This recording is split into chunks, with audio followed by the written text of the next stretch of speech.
In this talk, we will discuss provisions relating to citizenship as provided in Part 2 of our Constitution. As such, this talk will cover provisions as in Articles 5 to 11 of our Constitution.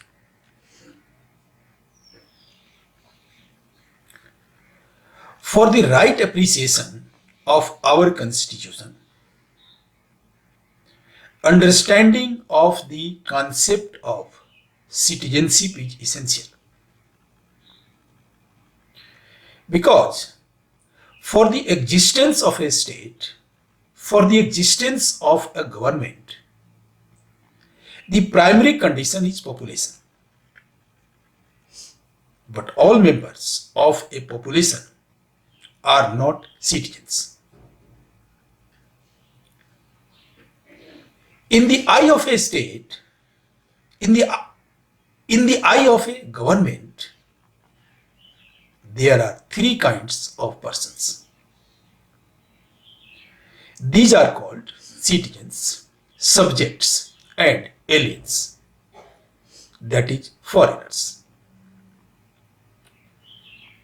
These persons are entitled to their rights according to their status in a particular regime. Of course, citizenship is associated only with a republican regime, that is, the regime where the head of the state is an elected entity. People in a monarchical system are subjects. Therefore, so long as monarchy stays in Britain, the British people will technically remain subjects of the crown. Now let us discuss the entitlements of citizens, subjects, and aliens. A citizen enjoys all the civil and political rights and performs all the civil and political duties in a state, that is, governmental regime. An alien is entitled to all civil rights but no political rights. She or he is obliged to perform all the civil duties but no political duties. A subject is entitled to all civil rights but no political rights. But she or he is obliged to perform all civil and political duties. Now let us see what civil right is and what political right is. Similarly, what civil duty is and what political duty is. The chief civil rights are the rights to life and liberty, and the chief political rights are the right to vote and the right to criticize the government. The chief civil duties are obedience to law and payment of taxes. The chief political duties are allegiance to the state and readiness to sacrifice life in defense of the state by joining the militia during a war. Now, in order to facilitate an accurate understanding of the concept of citizenship, I would like to refer to, in very brief, the concepts of citizenship followed in two important countries of the world, that is, United States and United Kingdom. The Constitution of the United States was proclaimed in the name of the people, the collectivity of persons. Originally, citizenship was left to the jurisdiction of the federated states alone. In the first 10 amendments, creating the first set of rights and effected within 2 years of adoption of the Constitution, that is in 1791, the people alone is mentioned. It was in the 11th Amendment, effected in 1798, that the citizens become the subject of rights. On the other hand, the Indian Constitution uses three categories: person, citizen, and minorities. Persons are granted right to equality before law by the Article 14, whereas citizens are guaranteed against discrimination on grounds of religion, race, caste, sex, place of birth, or any of them by the Article 15. The language of Article 29 of the Indian Constitution suggests that the minorities are used in reference to citizens. That is sections / group of citizens. Normally, citizenship of a state is determined by ordinary law of a country within the framework of the Constitution. The broad division of citizens being the natural and the naturalized citizens. Among the natural citizens, again, there are two broad types. First, jus soli, that is law of land, and second, jus sanguinis, that is law of blood. The United States of America follows the first law. The United Kingdom follows the second.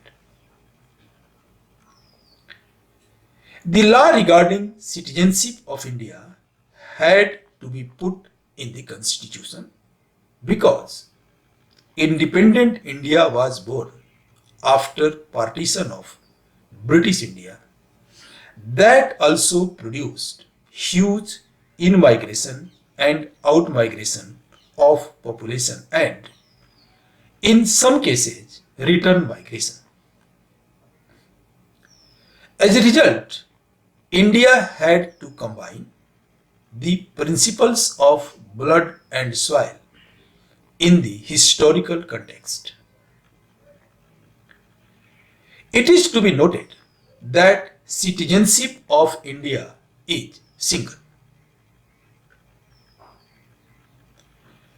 Article 5 of the Indian Constitution conferred citizenship on every person who, at the commencement of the Constitution, had her or his domicile in the territory of India and who had been born in the territory of India, or either of whose parents had been born in the territory of India, or who had been ordinarily resident in the territory of India for not less than 5 years immediately before the commencement of the Constitution.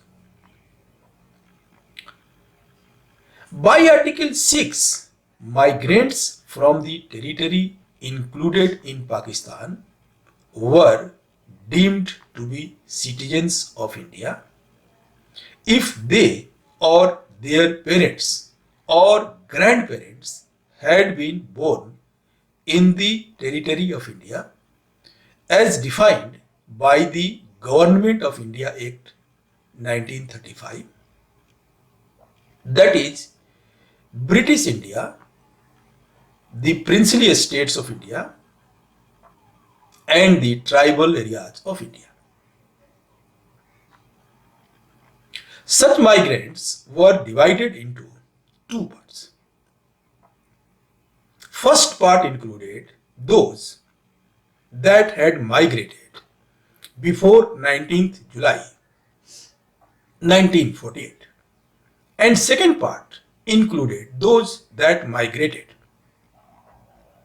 on or after 19th July 1948. The second class of migrants had to apply for registration to a designated officer.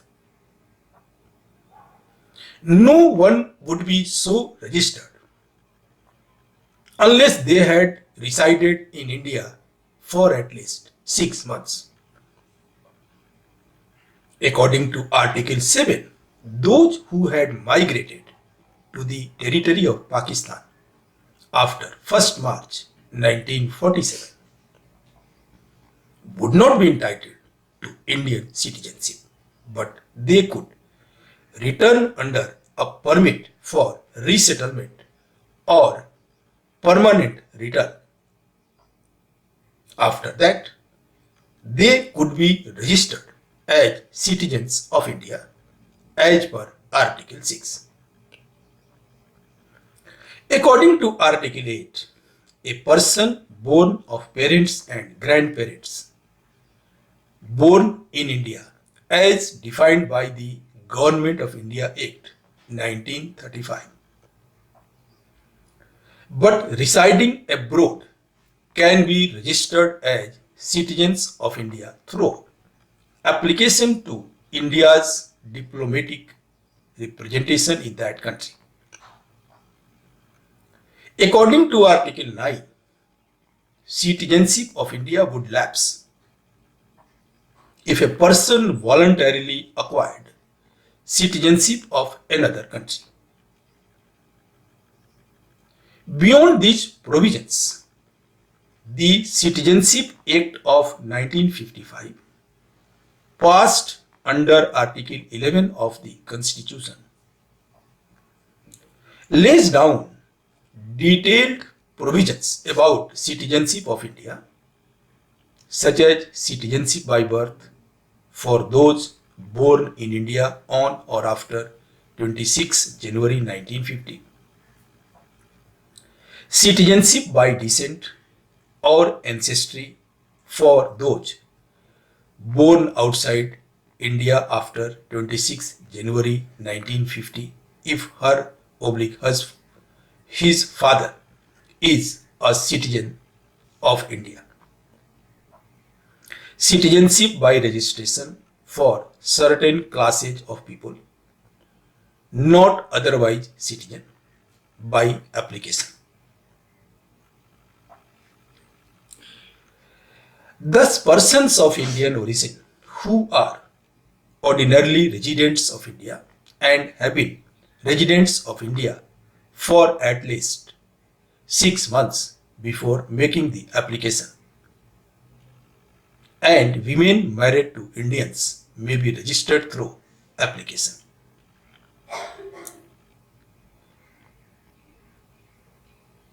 The Act further mentions citizenship by naturalization of foreigners on their application on which the government is the sole decision maker and citizenship by incorporation of territory, as in the cases of Goa, Pondicherry, and Sikkim. In brief, this is all about the concept and legal and constitutional provisions of citizenship in the Indian context. I would request you to grasp it properly so that it may help in proper understanding of the Constitution of India,